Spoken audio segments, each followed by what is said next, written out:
Welcome to this quiet place. You are invited to listen, to settle, to let the day loosen its hold. Nothing needs to be decided now. Hands can move slowly, the way they already know how to move, while the rest of you rests. A small wooden box is drawn closer to the hearth. Its lid lifts with a dry sound, wood against wood. Inside, folded linen waits in careful layers. Fingers hover for a moment, then choose one piece. Not the largest, not the newest, but the one worn thin and soft from many washings. The cloth feels cool when it is lifted, almost silky where the fibers have been rubbed smooth by use. The box stays open. The chosen linen is set aside, separate from the others. Another piece is touched briefly and left where it is. Some cloths are not meant for today. A shallow ceramic basin is pulled across the floor.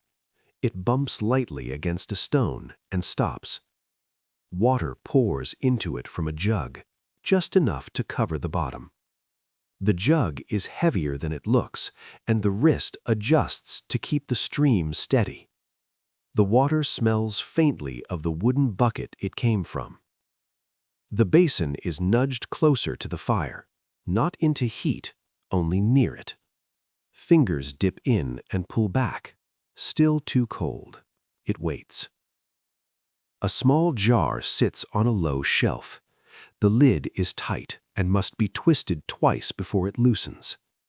Inside is rendered fat, pale and firm. A fingernail scrapes a little free. The fat softens between the fingers as it is rubbed into the skin, especially around the knuckles where cracks catch. Excess is wiped onto wool without thought. Another object comes down from its peg, a narrow strip of linen, folded many times, kept apart from larger cloths. It is unfolded carefully, checked along the edge for fraying, then folded again, narrower this time. It is placed near the basin, close enough to warm, far enough to stay dry. A second cloth is taken from a different peg. This one is coarser, thicker, patched at one corner. It belongs to work that leaves marks. It is laid across the table, not folded, ready. From the hearth edge, pale ash is gathered with a flat piece of wood. It falls into the basin like fine dust, clouding the water. Fingers stir slowly. The water turns slick, dull, useful. Ash has its place. The soft linen dips into the basin and darkens. It is lifted and wrung until damp remains but no drops fall. The cloth moves against skin in small, practiced motions. The basin catches what runs off.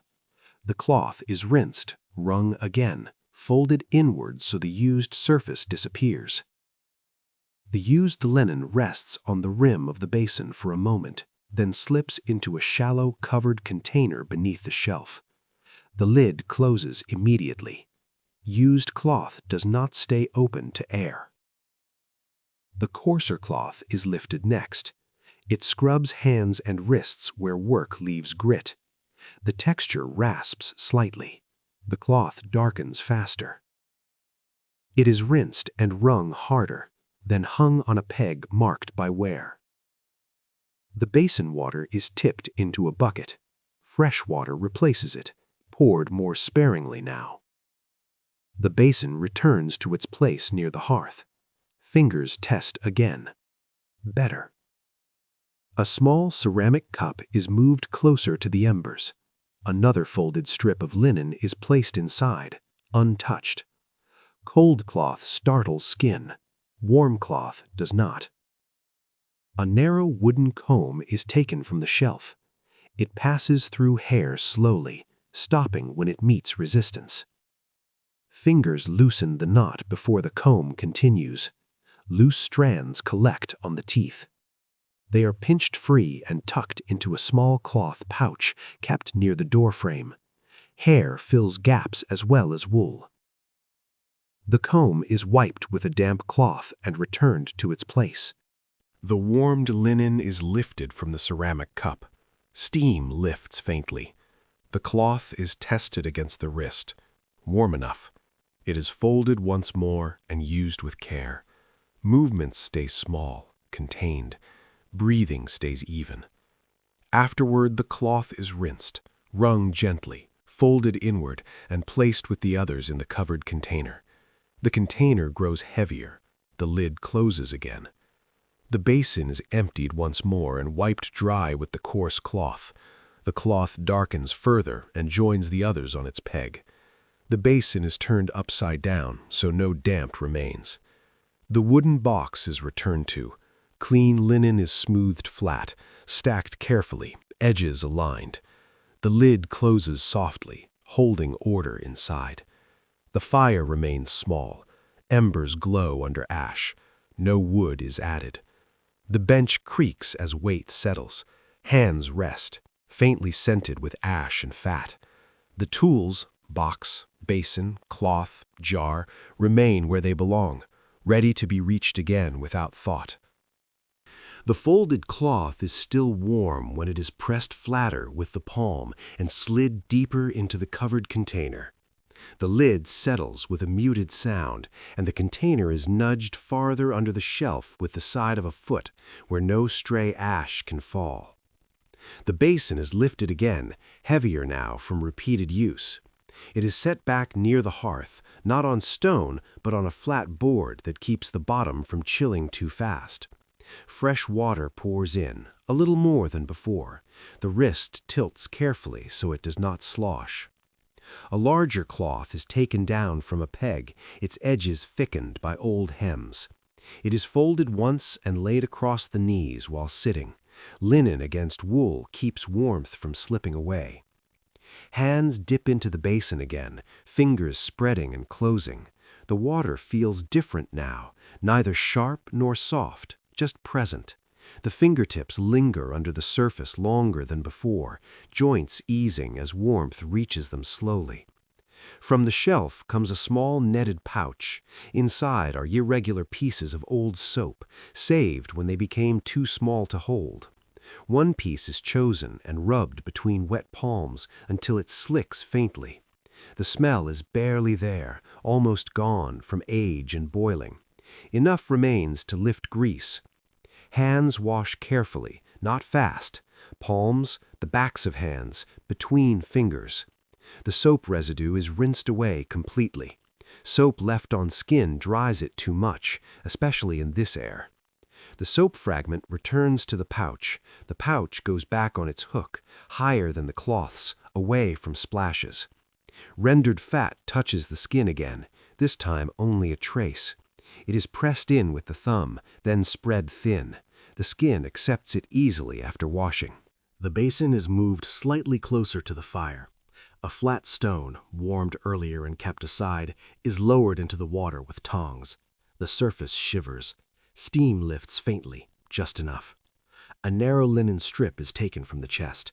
This one is marked with a single stitch at the corner, small and easy to miss. Fingers check the mark, then fold the cloth along familiar lines. The mark disappears inside the fold.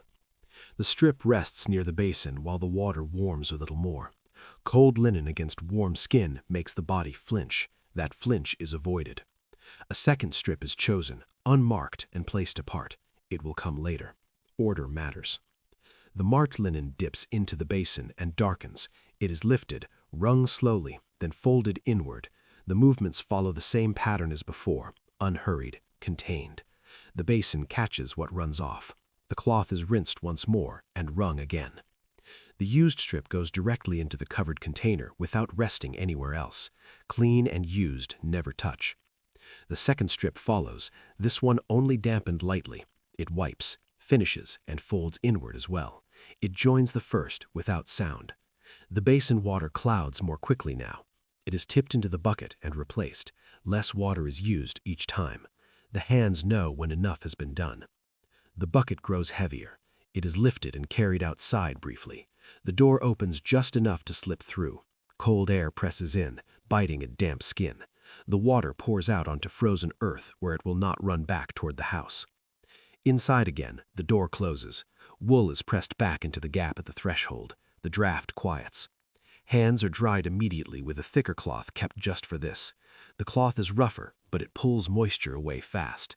Damp left too long becomes cold. The drying cloth is hung back on its peg. It darkens slightly as it takes on moisture, then begins to lighten as heat reaches it. The comb comes down again. It moves through hair more easily now. The scalp feels less tight, less itchy. Loose hairs collect and are added to the pouch in the doorframe crack. The crack grows quieter. A glance moves toward the chest. The lid is opened again. Clean linen is checked briefly, smoothed once, then left. The lid closes. The basin is wiped dry and turned upside down so no water pools. It is leaned against the wall at an angle that lets air move across it. The fire is checked. Embers glow steadily under ash. No wood is added. The heat is enough. The bench creaks as weight settles again. The larger cloth across the knees is adjusted, edges tucked under so they do not drag. Hands rest on top of it, palms down, feeling the weave. The routine pauses here, not ending, only shifting, with water gone, cloth stored, skin sealed against cold, and everything waiting for the next small need to appear. The thicker cloth across the knees is folded again and set aside, replaced by a smaller one taken from the chest without looking. The hands know which one it is by feel alone. Its edge is slightly softer, its center thinner. It belongs to moments when the room is not empty. Footsteps pass outside, close enough that the sound of leather against frozen ground carries through the wall. The basin remains where it is, turned upside down. The covered container stays closed. Nothing new is brought out. A wooden stool is shifted with the foot, angled so the body faces away from the doorway. The movement is small, practiced. Knees bend, weight lowers. The bench creaks once and then settles. From a peg near the hearth, a plain apron is lifted and tied at the waist. The knot is simple and loose. The apron does not protect from dirt here. It protects from eyes, from questions that arrive when hands move without covering. The curtain that divides the backspace hangs still. It is not drawn closed. Closing it now would say too much. Leaving it open says nothing at all. A shallow bowl is taken from the shelf and turned upside down on the table, even though it is clean. An empty bowl placed that way looks unused. It gives no reason to look twice. The smaller cloth is unfolded and refolded, not used yet. It rests under the apron edge, hidden but ready. Hands smooth the apron front once, flattening a crease. The door opens briefly. Cold air rushes in, sharp and quick. A voice speaks from just outside, low and familiar. The answer comes easily, ordinary words paired with a nod. Nothing in the room changes while the words pass. The door closes again. The latch clicks. The apron remains tied. Hands reach for the work that is allowed to be seen. A basket of dry peas is pulled closer. The peas rattle softly. A handful is poured into a bowl. Stones are picked out one by one and dropped back into the basket. The task fills the space and occupies the hands. The peas roll under the fingers, hard and cold. They are poured into a pot and covered with water. The pot moves closer to the hearth. Soaking saves fuel later. Everyone knows this. No one comments. The smaller cloth remains untouched under the apron. Time passes measured in sorting and pouring. Another sound comes from outside, this time closer, accompanied by the creak of wood against wood. A cart pauses nearby. Voices rise, then fall. The body shifts slightly, turning the shoulder toward the wall. The apron edge is adjusted again. The lid of the pot is set on loosely. Steam escapes in a thin line. The spoon stirs once, twice, then rests across the rim. The spoon's handle points away from the doorway. The hands dry themselves on the apron, even though they are not wet. The motion looks ordinary. It gives the hands a reason to be where they are. When the sounds outside move away, the shoulders lower. The apron remains on. Rules do not vanish just because the room empties. The smaller cloth is brought out at last, unfolded carefully. It is used quickly, efficiently, then folded inward at once. The motion stays beneath the apron edge. No surface is touched, no sound is made. The cloth slips directly into the covered container beneath the shelf. The lid closes immediately. The container is nudged farther back with the toe of the shoe. Hands return to the peas. The soaking water is checked. A finger dips in and pulls back. Cold, but fine. The pot is left where it is. The apron is untied and hung back on its peg. The knot leaves a faint mark in the fabric that will smooth out later. The bowl is turned right side up again and set on the shelf. It looks as it always does. Nothing seems disturbed. The stool is pushed back to its usual place. The body stands slowly, stretching the back just enough to ease stiffness. A breath leaves the chest, long and quiet. The routine continues, shaped not only by what must be done, but by when it can be done, and where, and who might be near enough to notice. The pot of peas is nudged farther from the hearth with the end of the spoon. Water inside settles, small bubbles clinging to the sides, but not rising. Soaking works best when heat is patient. The lid stays loose, resting at an angle that lets steam slip away without drawing notice. The apron comes down from its peg again, this time folded before it is tied. Folded, it shortens the length, keeps it from brushing the floor rushes. Clean cloth should not collect what shoes bring in. The backspace remains open. Light reaches the wall shelf at a low angle now, catching the rim of the shallow bowl and the edge of the ceramic cup. Nothing there looks unusual. That is the point. A narrow bundle of linen is taken from the chest, bound with a faded ribbon. The ribbon is untied and retied loosely, just enough to keep the cloths together. Tight knots leave marks that take time to smooth out. One strip is removed and laid across the table. Its surface shows faint lines where it has been folded many times before. The cloth is turned so the softer side faces up. Fingers recognize the difference without checking. A small jar is lifted from behind a larger vessel. The jar is unmarked. Inside, a pale liquid moves slowly when the jar tilts. It smells faintly sharp, faintly clean. The stopper is removed only briefly. A few drops are tipped onto the cloth, then the jar is closed and returned to its place. Liquids leave evidence if handled too long. The cloth is rubbed against itself to spread the moisture. No part stays soaked. Evenness matters. Damp spots draw attention later. The basin returns, filled shallow. Cool water this time, drawn from the bucket that has been settling since morning. Settled water behaves better. The cloth dips, lifts, rings. It is folded inward at once and set aside. Another strip follows, untreated. It wipes, finishes, folds. The order stays the same. The routine does not change just because the day does.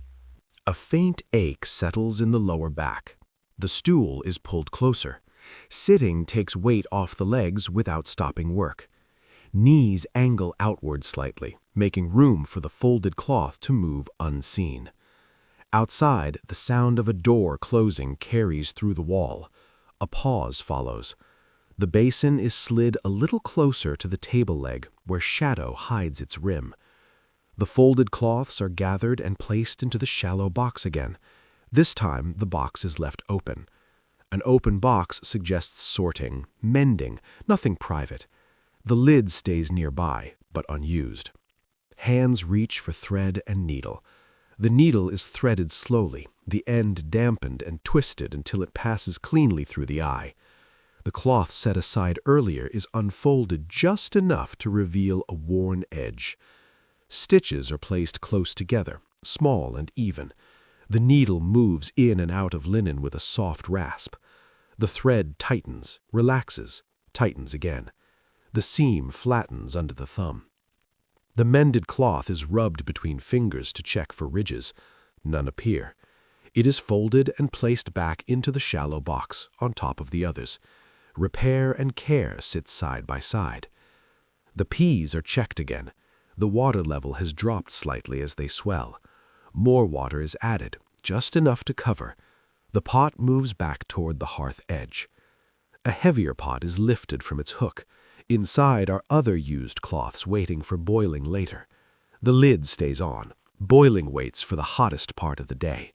Fuel must serve more than one purpose. The apron is wiped down with a damp rag, then hung to dry. Damp aprons smell quickly. Smell travels farther than sound. The shallow box is carried to the back shelf and slid into place. The curtain is drawn halfway this time, enough to break the line of sight, not enough to suggest secrecy. Hands wash again at the basin, plain water only. Fingertips press lightly into the palms, loosening stiffness. Nails are checked. A sliver of wood scrapes beneath one nail and lifts a line of dirt. The sliver is wiped on ash and set aside. Rendered fat touches the skin again, worked in with slow circles. The smell fades quickly. Too much would linger. The basin is emptied and wiped dry. It is leaned against the wall with its opening facing down. No water should sit inside it now. The fire is adjusted with a stick. Embers spread, then gather again. The heat steadies. The peas rest quietly. The bench receives weight again. The body leans back slightly, supported by the wall. Hands rest in the lap, fingers touching cloth instead of air. Nothing ends here. The work simply shifts shape again, guided by tools laid back where they belong, by open boxes and half-drawn curtains, by rules learned so early they no longer feel like rules at all. The shallow box stays on the shelf while the curtain shifts slightly with the movement of air. Light fades from one edge of the room and settles into another.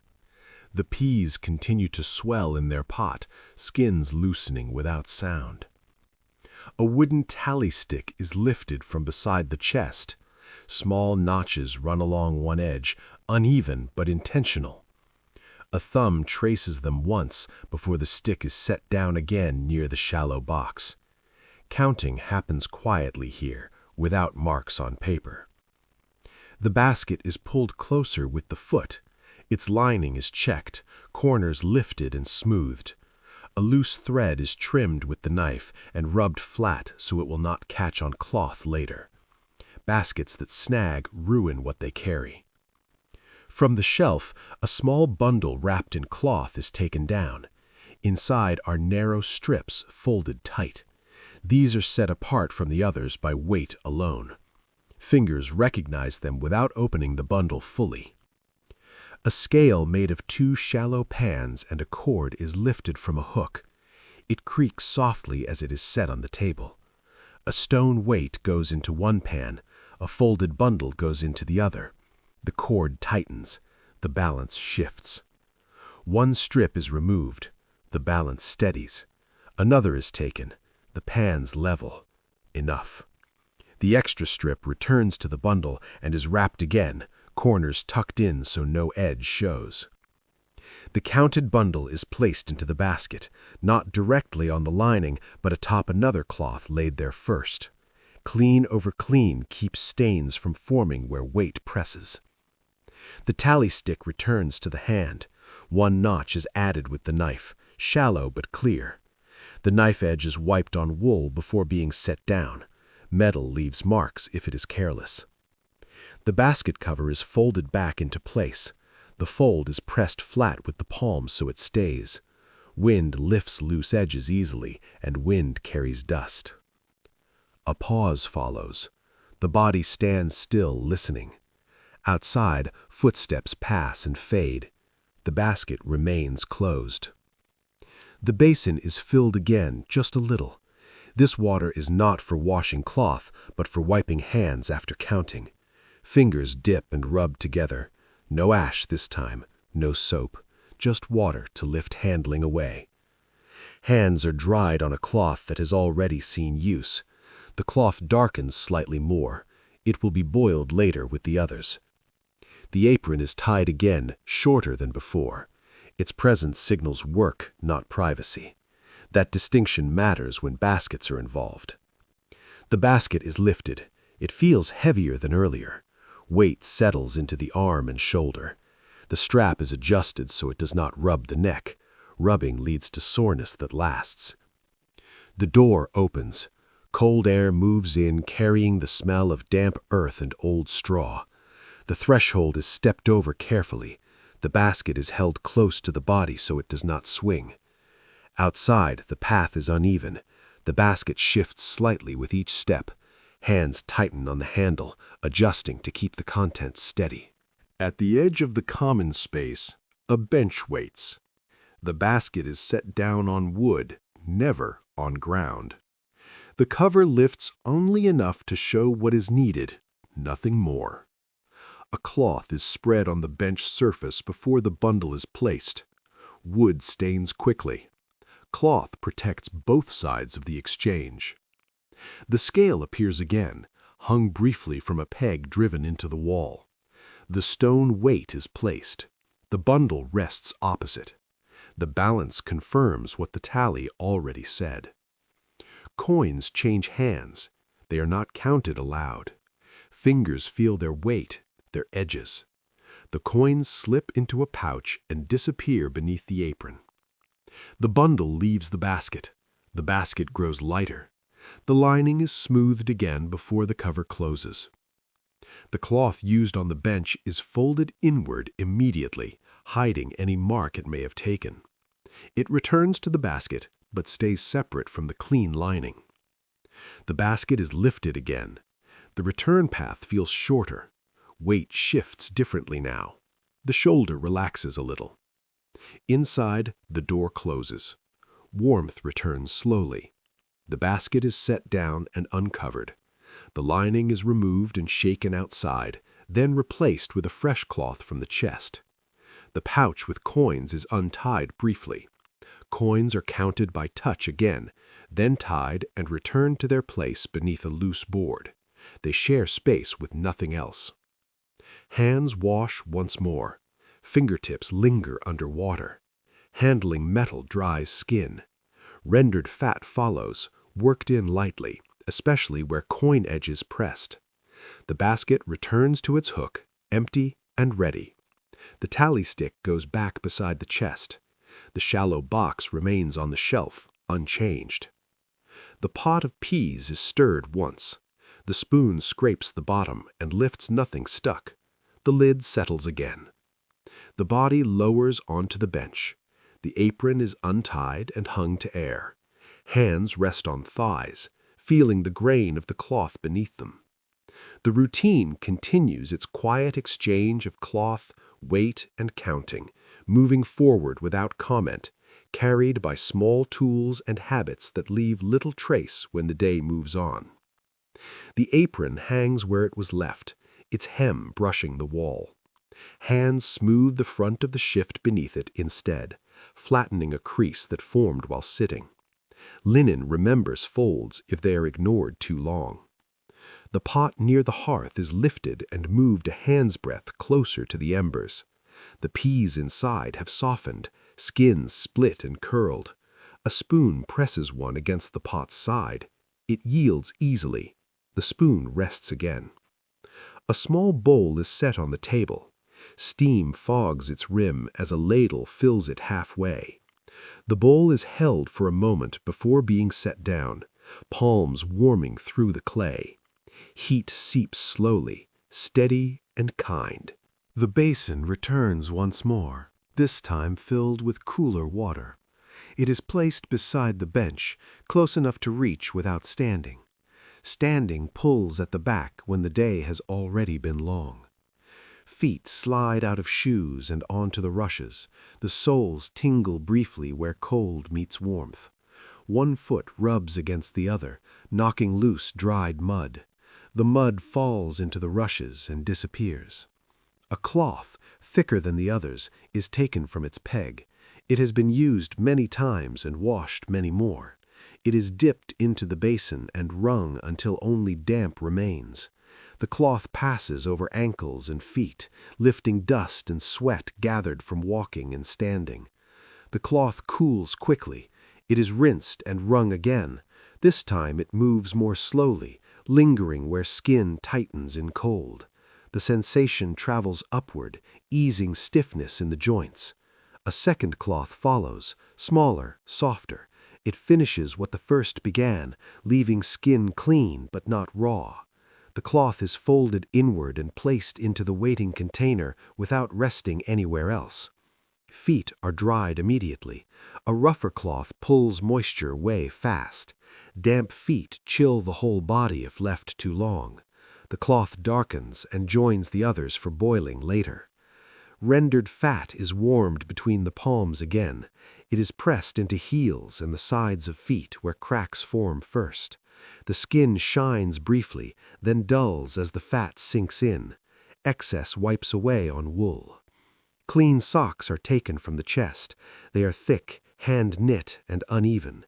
Each is checked inside with a hand before being pulled on. A stray thread inside rubs skin raw over hours. The socks slide on slowly. Toes flex inside them, testing space. The heel seam is adjusted so it sits flat. A flat seam is forgotten. A twisted one is felt all day. Shoes return, warmed now from sitting near the hearth. Feet slip in easily. Laces are pulled snug but not tight. Tight laces stop blood. Cold follows. The basin water is tipped into the bucket again. The basin is wiped and turned upside down. It rests near the wall, its rim touching stone, its bottom open to air. Hands rinse briefly, then dry. Fingertips check for soreness where work pressed earlier. One spot near the thumb feels tender. Fat touches it lightly and is left there. A low sound comes from outside, voices passing but not stopping. The curtain remains half drawn. The shallow box on the shelf stays where it is. Nothing needs to move. The bowl of peas is lifted again. A spoonful is eaten slowly. Heat spreads through the chest and belly. The bowl is set back down. Eating is unhurried. Rushing food brings no benefit. The spoon scrapes the bowl clean and is wiped on bread. The bread is eaten. Nothing remains. The bowl is rinsed with a splash of water and wiped dry at once. It returns to the shelf upside down, its rim against the wall. The basin receives weight again. Legs stretch out slightly, heels resting on rushes. The body leans back, supported by the wall. The warmth from the hearth reaches the knees now. A faint stiffness settles in the lower back. One hand presses there for a moment, fingers spreading heat through cloth and skin. The ache eases a little. The tools of the day, basin, cloths, jar, box, are all in their places. Nothing lies out, nothing waits uncovered. The fire settles into itself. Embers glow low and steady under ash. No more wood is added. Breathing slows as hands rest on the thighs, fingers curled slightly, skin no longer pulling where water touched it earlier. The routine continues without announcement, turning toward the next small need as quietly as it always has. The shoes are nudged farther from the hearth with the toe, turned so the leather faces warmth without curling. A finger presses the seam once more, checking that it stays soft. Leather stiffens quickly if ignored. The basin, still upside down, is lifted and set nearer the bench again. Cool water is poured in, only a shallow layer. The sound is dull, controlled. Too much water cools the room without helping the body. Hands lower into the basin and stay there longer than before. Fingers spread slowly, then close. The water pulls a little heat away, then gives it back as the hands lift. Joints loosen with the movement. A narrow brush made of stiff fibers comes down from a hook. It is dipped briefly, then drawn across the nails, one by one. Dirt lifts from under the edges where cloth cannot reach. The brush rasps softly, a sound known well enough not to distract. The brush is rinsed and shaken once. Droplets fall onto the rushes. They darken, then fade as heat reaches them. The brush returns to its hook. A small jar is taken from the shelf, heavier than it looks. Inside is coarse salt, gray and uneven. A pinch is dropped into the basin. Fingers swirl at once. The water changes feel, rougher, more gripping. Hands dip again, palms rub together. The salt scratches lightly, lifting what clings. The sensation is brief, purposeful. The hands rinse at once, salt not left behind. The basin water clouds and is poured out. Fresh water replaces it. Less this time, enough to rinse, not to linger. A linen cloth is taken from the chest, not the softest, not the roughest. It is folded twice and dampened. It wipes hands, wrists, then forearms where sleeves rubbed all day. The cloth cools as it works. The cloth is rinsed and wrung, then hung on its peg to dry. It joins others in a neat row, each darkened slightly, each drying at its own pace. Rendered fat is warmed between palms again, thinner now than earlier in the day. It is pressed lightly into the skin and spread until the shine fades. The smell is barely there, more memory than scent. From the chest, a long strip of linen is taken out and shaken once. It is wider than the earlier ones, meant for night rather than day. The fabric is checked for stiffness, then folded lengthwise and placed near the hearth to lose its chill. The bench cloth is lifted and folded away. Bare wood meets the body again. The wood feels firm, grounding. A low wooden box is opened beneath the shelf. Inside are clean cloths set aside for night use, stacked separately from day cloths. One is lifted, tested, then returned. Not yet. The wider linen strip near the hearth is turned once so heat reaches both sides evenly. Uneven warmth makes cloth twist later. The curtain is drawn farther closed now. Evening sounds travel differently. Voices carry more clearly. Footsteps echo longer. The curtain blocks sight and some sound, not all. A small oil lamp is lifted from its niche. The wick is trimmed with fingers, not cut. Too short a wick wastes oil. The lamp is set near the hearth, but not lit yet. Hands return to the table and fold the warmed linen again, aligning edges carefully. A small crease is smoothed out with the thumb. Creases press into skin over hours. The basin is set aside, empty now. It will not be used again tonight. The bucket remains by the door, half full, waiting for morning. The lamp is lit at last. Flame flickers briefly, then steadies. Light pools low and warm, not reaching every corner.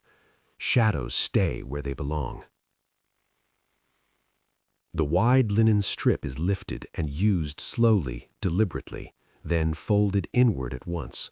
The movements are unhurried, practiced enough to require no thought. The cloth goes directly into the night container beneath the shelf.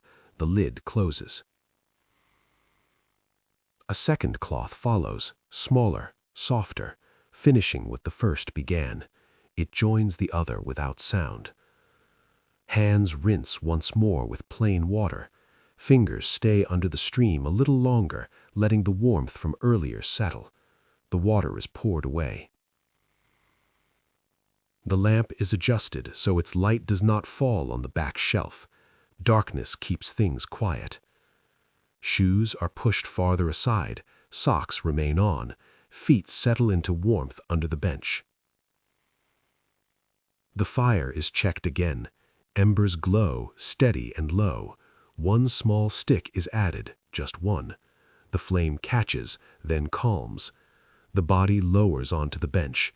The wider linen from earlier is drawn across the lap, not used now, just resting there, ready.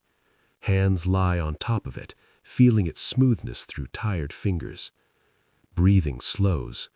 The routine narrows to fewer motions now, shaped by night, by closed curtains, by stored cloth waiting in its place, by the steady sense of what comes next without needing to be said.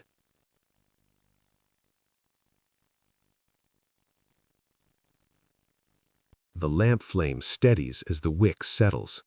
A fingertip shields it briefly, guiding the light so it falls low across the table and not toward the shelf.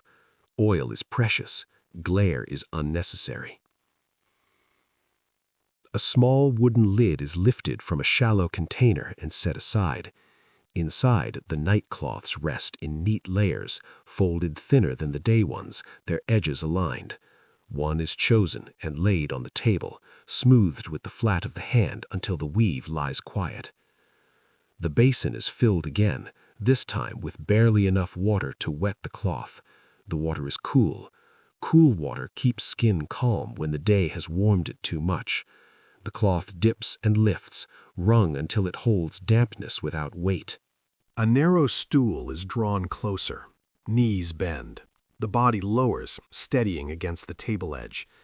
The cloth moves slowly, carefully, following the same small path it always does at this hour. The basin catches what runs off. The sound is soft. The cloth is rinsed once, wrung again, and folded inward immediately. It is placed into the night container without resting anywhere else. Clean paths stay clean. A second cloth is taken, thinner still. It is warmed briefly near the lamp's halo, then dampened lightly. It finishes the work without haste. It folds inward and joins the first. The basin water is tipped into the bucket by the door. The bucket receives it with a hollow sound. The basin is wiped dry and set aside, angled so air can reach its rim. Hands are rinsed with plain water and dried at once. Dampness at night chills faster. A small amount of rendered fat warms between palms and is pressed into skin, especially where water touched last. The shine fades as the fat settles. A narrow wooden comb passes through hair again, slower than before. The teeth glide. Loose strands collect and are pinched free. They are added to the pouch in the doorframe crack, which now sits flush and quiet. The bench cloth is lifted and shaken gently, then folded and returned to the chest. Bare wood feels firmer now, cooler. The body shifts to meet it. The lamp is moved a finger's width farther from the table. The flame dims slightly. Shadows deepen along the wall and soften the edges of objects. From the chest, a night shift is lifted. The linen is lighter than the day one, woven looser so air can move. It is shaken once and held near the hearth just long enough to lose its chill. The day shift is loosened and slid away, folded inward and set atop a stack marked for washing later. The night shift goes on smoothly. The fabric settles against skin without pulling. A cord is tied at the waist, not tight. Tightless traps damp. The knot is adjusted once and left alone. The curtain is drawn fully now. The backspace disappears. The room becomes smaller, quieter. Sounds outside arrive muffled. The lamp is trimmed again with fingers, the wick pinched gently. The flame steadies lower. Oil will last longer this way. The bucket by the door is carried out briefly. Cold air slips in, sharp and brief. The water pours away. The bucket returns empty and light. Inside, wool is pressed back into the door gap with a toe. The draft softens. Shoes are pushed farther aside. Socks stay on. The fire is checked once more. Embers glow under ash. No wood is added now. The heat will hold through the first part of the night. The body lowers onto the bench. A folded cloth rests across the lap, not used, just present. Hands lie on top of it, fingers relaxed, feeling the weave. Breathing slows. The routine narrows further, carried by lamplight, folded linen, and the steady placement of each thing back where it belongs. The folded cloth across the lap is lifted and set aside on the bench, edges aligned so it does not slip. Hands move to the table and gather what remains out: the lamp trimmer, the small jar of fat, the comb. Each is returned to its place by touch rather than sight. The basin is checked once more, rim cool now. It is carried to the wall and leaned at a slight angle so air can move across it through the night. A finger runs along the lip to be sure no damp remains that could sour by morning. A narrow board near the hearth holds a row of small objects. The board is wiped with a cloth that has already been used today. The cloth moves in straight lines, lifting ash dust and oil smears, then folds inward and joins the others waiting for boiling. The lamp flame flickers as air shifts. A thumb and forefinger pinch the wick again, lowering it a fraction. The flame steadies, smaller, rounder. Oil settles. The lamp is turned so its light falls on the floor rather than the shelf. The bucket by the door is set back into its corner. A toe nudges it so it sits flat. Buckets that lean spill in the night when no one is listening. From the chest, a small roll of linen bands is taken out. The roll is loosened and checked. Each band is smooth, clean, folded tight.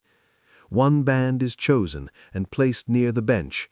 The others return to the chest, the lid closing softly. The chosen band is warmed briefly between the palms, then laid across the knee to rest. The warmth from the body moves into it. Cold cloth is avoided when it can be. A stool is pulled closer and turned sideways again. Sitting lowers the body and shortens the reach. Knees angle away from the table. The movement is practiced, quiet. The band is used carefully, then folded inward immediately. The fold hides the used surface completely. The band goes directly into the night container beneath the shelf. The lid closes without a sound. Hands rinse with a small pour of water from the jug, just enough to clean fingertips.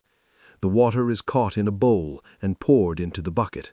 Wastewater does not linger. A rougher cloth dries the hands at once. The cloth darkens slightly and is hung to dry. The peg creaks faintly, then holds. Rendered fat warms again between palms, thinner now than before. It is pressed lightly into skin and left there. Too much would cling to cloth during sleep. The comb passes through hair one final time. The scalp feels calm, the teeth gliding without catch. Loose strands collect and are added to the pouch in the doorframe. The crack quiets further. The bench is cleared. A thicker cloth is spread across it lengthwise, smoothed with both hands so no ridge remains. This cloth will stay here through the night.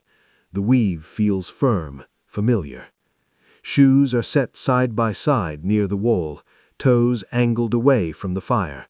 Socks remain on. Feet slide back onto the rushes and tuck under the bench. Warmth gathers slowly.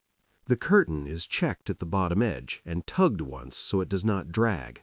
Dust settles quickly on dragging cloth. The edge lifts and stays. The peas on the hearth are checked with the spoon.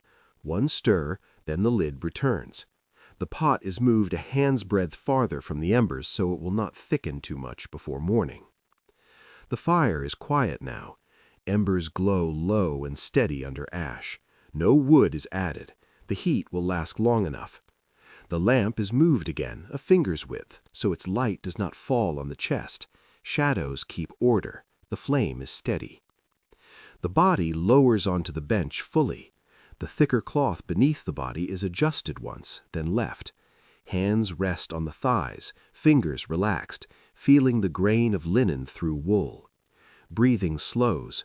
Small sounds remain, the faint tick of cooling clay, the soft shift of rushes under a heel.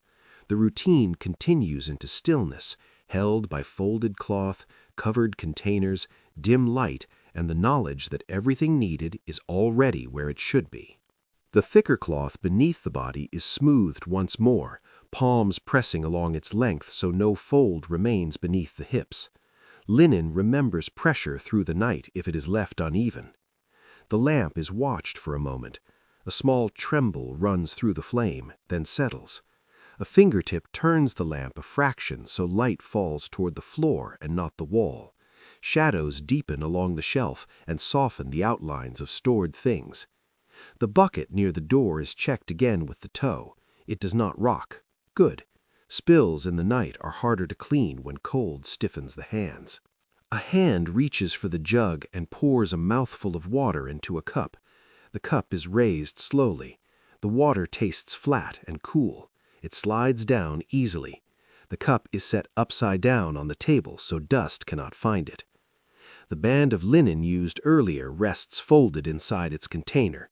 The lid is pressed once more to be sure it sits flat. A lid left crooked lets smells travel. The comb is lifted again, almost without thought, and passed lightly through the hair at the temples. The motion is smaller now, slower. The comb does not catch. It is wiped on a scrap of cloth and returned to the shelf. Hands move to the knees, rubbing warmth into joints that have stiffened from sitting. The skin feels protected now, not tight. The smell of fat is barely there. The peas on the hearth give off a faint warmth. The pot is nudged another finger's width away from the embers. The lid stays on. Morning will decide the rest. The basin leans against the wall where it was set earlier. A finger traces its rim once more, checking for damp. It is dry. It stays where it is. The curtain at the back space shifts slightly as air moves. Its lower edge is lifted with 2 fingers and laid flat so it does not brush the floor. Cloth that drags gathers dust. Shoes are pushed farther under the bench with the heel. Socks remain tucked inside them. The wool will finish drying by morning. The thicker cloth on the bench is adjusted again, this time at the edge near the wall. The edge is folded under so it does not curl. Curled edges press into skin over hours. The lamp wick is pinched one final time. The flame lowers and steadies, round and small. Oil will last longer this way. A faint sound moves through the room as the fire settles, embers shifting, ash collapsing inward. No action follows. The sound passes. Hands rest again, palms down, fingers slightly curled. The weight of the day sits in the shoulders, heavy but familiar. The wall supports the back without complaint. Breathing slows further. Each breath lifts the chest and lets it fall. The cloth beneath holds steady warmth. Nothing more is taken out, nothing more is put away. The objects of the day, cloth, basin, jar, lamp, remain where they have been placed, ready to be reached again when needed. The routine does not close. It continues quietly, held in dim light and folded linen, waiting for the next small movement to begin.